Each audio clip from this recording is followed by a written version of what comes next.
Okay, അപ്പോൾ early ക്ലാസിഫിക്കേഷൻ്റെ സമയത്ത് നമ്മളുടെ ഇത്രത്തോളം അഡ്വാൻസ്ഡ് ഒന്നും ആയിട്ടില്ല നമ്മുടെ ടെക്നോളജീസും. മൈക്രോസ്കോപ്പിൻ്റെ കാര്യത്തിലായാലും ഇപ്പം നമുക്ക് DNA, അതിലെ ന്യൂക്ലിയോടൈഡ്സ്, എല്ലാ കാര്യങ്ങളും നമുക്ക് വളരെ ഡീറ്റെയിൽ ആയിട്ട് അറിയാൻ പറ്റും. ബട്ട് ആദിമ കാലഘട്ടങ്ങളിൽ ആദ്യമായിട്ട് സയൻറ്റിസ്റ്റുകൾ ഈ ക്ലാസിഫിക്കേഷനൊക്കെ സ്റ്റാർട്ട് ചെയ്ത സമയത്ത് അവർക്ക് ഇന്നത്തെ പോലെയുള്ള ടെക്നോളജിയും കാര്യങ്ങളൊന്നുമില്ല. സോ അവർ ഈ എക്സ്റ്റേണൽ സ്ട്രക്ചറും അവരുടെ ആ ലിമിറ്റേഷൻസിൽ വെച്ചിട്ടുള്ള കാര്യങ്ങളൊക്കെയാണ് ചെയ്തുകൊണ്ടിരുന്നത്. എന്നാൽ കാലം മാറുന്നതിനനുസരിച്ച് മോഡേൺ ക്ലാസിഫിക്കേഷൻ മെത്തേഡ്സിൽ നമ്മൾ എന്ത് ചെയ്യുന്നുണ്ട്, എവല്യൂഷണറി ആൻഡ് ജനറ്റിക് ക്യാരക്ടറിസ്റ്റിക്സും കൂടെ നമ്മൾ ആഡ് ചെയ്യാൻ തുടങ്ങി. എവല്യൂഷണറി ആൻഡ് ജനറ്റിക് ക്യാരക്ടറിസ്റ്റിക്സും കൂടെ നമ്മളതിൽ ഉൾപ്പെടുത്തി. So this approach helps classifying genetically related organisms together even if they have large external difference. ഒരുപാട് നമുക്ക് പുറത്തുനിന്ന് കാണുമ്പോൾ അവർ തമ്മിൽ ഒരുപാട് ഡിഫറൻസ് ഉണ്ടാവും. ബട്ട് ജനറ്റിക്കലി അവരിൽ നല്ല റിലേഷൻഷിപ്പും ഉണ്ടാവും. അങ്ങനെയുള്ളവയൊക്കെ നമുക്ക് എന്ത് ചെയ്യാൻ പറ്റി, കണ്ടെത്താൻ പറ്റി.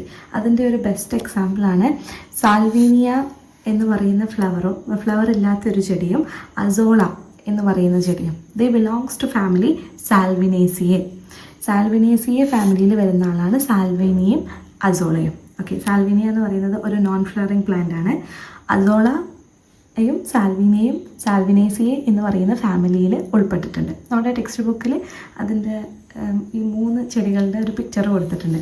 ദെൻ വോൾഫിയ എന്ന് പറയുന്ന ചെടിയും ആന്തോറിയും, നമ്മൾ നോർമലി കാണുന്ന ആന്തോറിയും അരേസിയെ എന്ന് പറഞ്ഞിട്ടുള്ള ഒരു ഫാമിലിയിലാണ് ബിലോങ് ചെയ്യുന്നത്.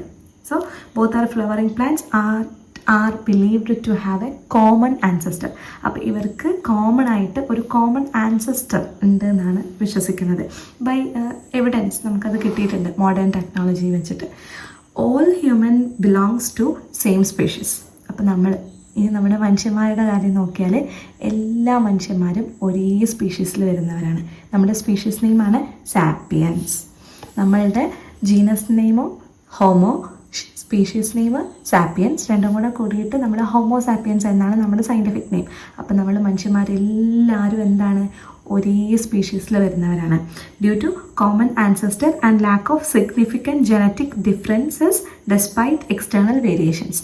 മനുഷ്യന്മാർ തമ്മിൽ എക്സ്റ്റേണൽ വേരിയേഷൻസ് അല്ലേ. ഇത്രയും ബില്യൺസ് ഓഫ് ആൾക്കാർ നമ്മുടെ ഈ ഒരു എർത്തിലുണ്ടാകുമ്പോൾ പലരും പല രൂപത്തിലും പല രീതിയിലും ഉള്ളവരാണ്. ഇപ്പോൾ ആമസോൺ കാടുകളിലൊക്കെ ഉള്ള മനുഷ്യന്മാരെ ഇന്നത്തെ നമ്മളും അവരും കൂടെ കണ്ടുമുട്ടുമ്പോൾ നമുക്ക് ഭയങ്കര ഡിഫറൻസ് ഫീൽ ചെയ്യും. അതേപോലെ ഇപ്പോൾ ആഫ്രിക്കയിലുള്ളവരായാലും അമേരിക്കയിലുള്ളവരായാലും നമ്മൾ ഇന്ത്യൻസ് ആയാലും നമുക്കൊക്കെ എന്തുണ്ട്, നമ്മുടെ ഒരു ഫിസിക്കൽ അപ്പിയറൻസിൽ ഒരുപാട് ഡിഫറൻസ് നമുക്ക് ഫീൽ ചെയ്യാറുണ്ട്. കളറായാലും ഹൈറ്റ് ആയാലും ബോഡി ഫിസിക്കായാലും ഒക്കെ. ബട്ട് ആഫ്റ്റർ ഓൾ നമ്മുടെ എല്ലാവരുടെയും ജനറ്റിക് ഡിഫറൻസ് നമുക്ക് കണ്ടുപിടിക്കാൻ പറ്റിയിട്ടില്ല. അതായത് വലിയ മാറ്റമൊന്നുമില്ല, എല്ലാവരും ഒരേപോലെയാണ്. റെഡ് ബ്ലഡാണ് നമ്മുടെ എല്ലാവരുടെയും ധമനിയിലൂടെയും ശരീരയിലൂടെയും ഒഴുകുന്നത് ബ്ലഡാന്ന് പറയുന്ന പോലെ ആ ഒരു ചുവന്ന രക്തമാണല്ലോ എല്ലാവർക്കും. അതുപോലെ തന്നെയാണ് എല്ലാ മനുഷ്യന്മാരും എന്താണ്, ഒരേ സ്പീഷീസിൽ പെടുന്നവരാണ്. ഓക്കെ, അപ്പം നമ്മുടെ സ്പീഷീസിൻ്റെ പേരെന്താ, ഇറ്റ്സ് സാപ്പിയൻസ്. നമ്മുടെ സയൻറ്റിഫിക് നെയിം ഹോമോ സാപ്പിയൻസ്. ഇനി ഒരു കുഞ്ഞു ടോപ്പിക്കാണ് ഹ്യൂമൻ മൈക്രോബയോം പ്രോജക്റ്റ് എന്ന് പറയുന്നത്. Okay, so research initiative to study microbial communities, bacteria, virus, fungi living in and outside the human body. These microorganisms play a vital role in human health, influencing digestion, immunity and mental well-being. അതായത് നമ്മൾ micro ഓർഗാനിസത്തിനെ കുറിച്ചിട്ടുള്ള ഒരു പഠനശാഖയല്ല, ആ ഒരു പഠിക്കുന്ന ഒരു research ഇനീഷ്യേറ്റീവാണ്. നമ്മുടെ മൈക്രോബ്സിലെ bacteria, virus, fungi പോലെ നമ്മുടെ മനുഷ്യൻ്റെ ഉള്ളിലും പുറത്തുമായിട്ട് ഒരുപാട് വെറൈറ്റീസ് ഓഫ് മൈക്രോ ഓർഗാനിസംസ് ഉണ്ട്. എല്ലാ മൈക്രോ ഓർഗാനിസംസും പാത്തോജൻസ് അല്ല, പ്രശ്നക്കാരല്ല. ഓക്കെ, ഇപ്പം നമുക്ക് ഒരുപാട് അസുഖങ്ങൾ വരുത്തുന്ന ആൾക്കാരുണ്ട്. മൈക്രോ ഓർഗാനിസംസ് ഒരുപാട് ബാക്ടീരിയ എന്ന് കേൾക്കുമ്പോൾ നമുക്ക് ഇതെന്തോ പ്രശ്നം ഉണ്ടാക്കും. ബട്ട് അങ്ങനെയല്ല. നമ്മളുടെ ഉള്ളിൽ നമ്മളെ ഹെൽത്തിനെ ഇൻഫ്ലുവൻസ് ചെയ്യാനും നമ്മുടെ ഡൈജഷൻ ഹെൽപ്പ് ചെയ്യാനും നമ്മുടെ ഇമ്മ്യൂണിറ്റി ബൂസ്റ്റ് ചെയ്യാനും ഈവൻ മെൻ്റൽ വെൽബീയിങ്ങിന് വരെ ഹെൽപ്പ് ചെയ്യുന്ന ബാക്ടീരിയാസ്, ഫംഗസ്, വൈറസസ് അങ്ങനെ ഒരുപാട് ആൾക്കാരുണ്ട്, മൈക്രോ ഓർഗാനിസംസ് ഉണ്ട്. അവരെ പറ്റി പഠിക്കുന്ന ശാഖയാണ് human microbiome project. Okay, ഇതോടുകൂടെ നമ്മളുടെ ഇമ്പോർട്ടൻറ്റ് ടോപ്പിക്സൊക്കെ നമ്മളിവിടെ കവർ ചെയ്തു. If you have any doubt you can ask in comment box. ഇനി ഈ ചാപ്റ്ററിൽ നമ്മുടെ ടെക്സ്റ്റ് ബുക്കിൽ കവർ ചെയ്ത ടോപ്പിക്കുകളൊക്കെ ഓക്കെ ആയി. ബട്ട് 1-2 കാര്യം കൂടെ മിസ്സിന് പറയാനുണ്ട്. ഓക്കെ, അപ്പോൾ നമ്മൾ കേട്ടിട്ടുള്ളവരാണ് വൈറസ്. ഓക്കെ, നിങ്ങൾക്ക് വൈറസിനെ അറിയാലോ. ഓക്കെ, കാരണം നമ്മൾ കൊറോണയെ അതിജീവിച്ചവരാണ്. അപ്പോൾ നമ്മൾ എപ്പോഴും കേട്ട് നമുക്ക് പരിചയമുള്ളൊരു പേരാണ് കൊറോണ വൈറസ്. കൊറോണ വൈറസ് ജലദോഷം ഉണ്ടാക്കുന്നതും വൈറസാണ്, റീന വൈറസാണ്. നമ്മൾ കൊറോണൻ്റെ വൈറസിനെ നമുക്ക് ഭയങ്കരമായിട്ട് അറിയാം. ഓക്കെ, അപ്പോൾ ഈ വൈറസിനെ കുറിച്ചിട്ട് നമ്മൾ എവിടെയും കേട്ടില്ലല്ലോ. നിങ്ങൾ ശ്രദ്ധിച്ചത് നമ്മൾ വൈറസിനെ കുറിച്ചിട്ട് എവിടെയും പറഞ്ഞില്ല. ബാക്ടീരിയ പറഞ്ഞു, ഫംഗൈ പറഞ്ഞു, പ്രൊട്ടിസ്റ്റുകളെ പറ്റിയിട്ട് പറഞ്ഞു, അങ്ങനെ കുറേ ആൾക്കാരെ പറഞ്ഞു. ബട്ട് വൈറസ് ഇല്ല. വൈ? അപ്പോൾ viruses cannot be included in any of the classification method. Why? എന്തുകൊണ്ടാണ് വൈറസ് എവിടെ ഇല്ലാത്തത്? നിങ്ങൾ ആലോചിച്ചോ എപ്പോഴെങ്കിലും? Virus is acellular. എന്തുകൊണ്ടാണ് വൈറസ് അവിടെ ഇല്ലാത്തത്? Because virus is acellular. അതായത് വൈറസിന് ജനറ്റിക് മെറ്റീരിയലും അത് പൊതിഞ്ഞിട്ട് ജനറ്റിക് മെറ്റീരിയലിനെ പൊതിഞ്ഞിട്ടുള്ള ഒരു പ്രോട്ടീൻ കോട്ട് മാത്രമേ ഉള്ളൂ.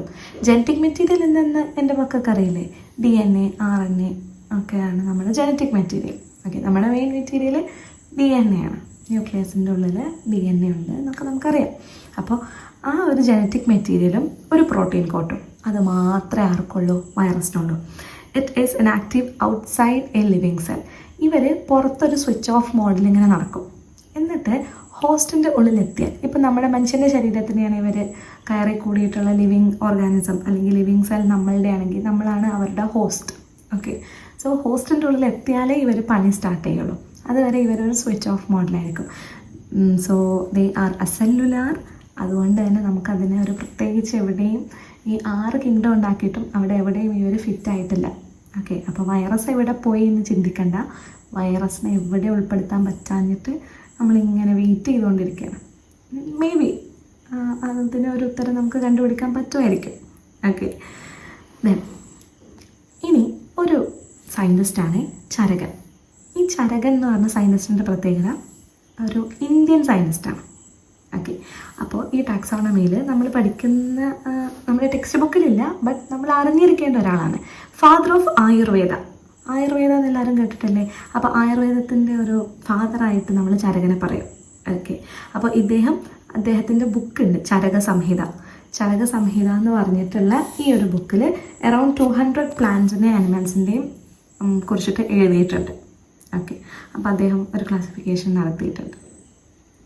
ഓക്കെ, ഇനി 6 കിങ്ഡം ക്ലാസിഫിക്കേഷൻ ഓഫ് ഹ്യൂമൻ്റെ ഒരു 6 kingdom classification.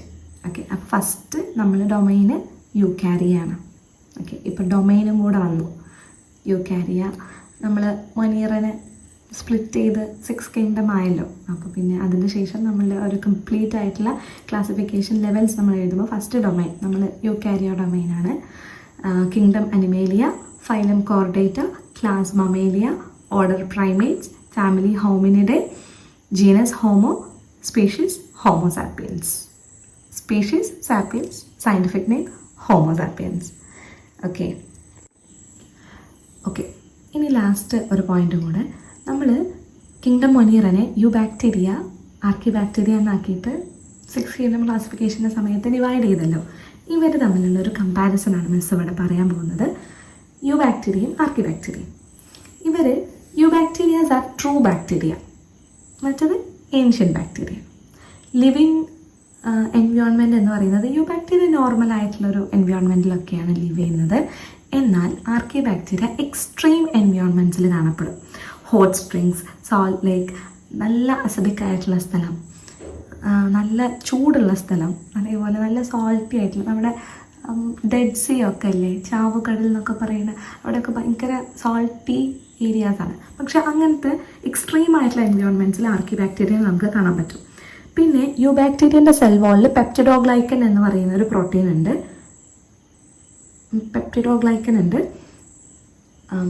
No peptidoglycan in archaebacteria cell വാളിലുള്ളതാണ്. അപ്പോൾ നമ്മൾ പ്ലാന്റിൻ്റെ സെൽ വാളിൽ പെക്റ്റിൻ, കൈറ്റിൻ ആൻഡ് ചില ബാക്ടീരിയാസിന് എന്നൊക്കെ പറഞ്ഞ പോലെ പെപ്റ്റിഡോഗ്ലൈക്കനാണ് യു ബാക്ടീരിയയിലുള്ളത്. ആർക്കി ബാക്ടീരിയൻസിൽ പെപ്റ്റിഡോഗ്ലൈക്കൻ ഇല്ല. പിന്നെ ജനറ്റിക് സ്ട്രക്ചർ സിമ്പിൾ DNA ആണ് യു ബാക്ടീരിയക്ക്. ആർക്കി ബാക്ടീരിയൻ്റെ കേസിൽ വരുമ്പോൾ DNA വിത്ത് ഹിസ്റ്റോൺ.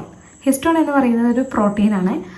DNA വൈൻഡ് ചെയ്യുന്ന, ഇങ്ങനെ ചുറ്റി നിൽക്കുന്നത് ഒരു പ്രോട്ടീനാണ് ഹിസ്റ്റോൺ എന്ന് പറയുന്നത്. ഓക്കെ.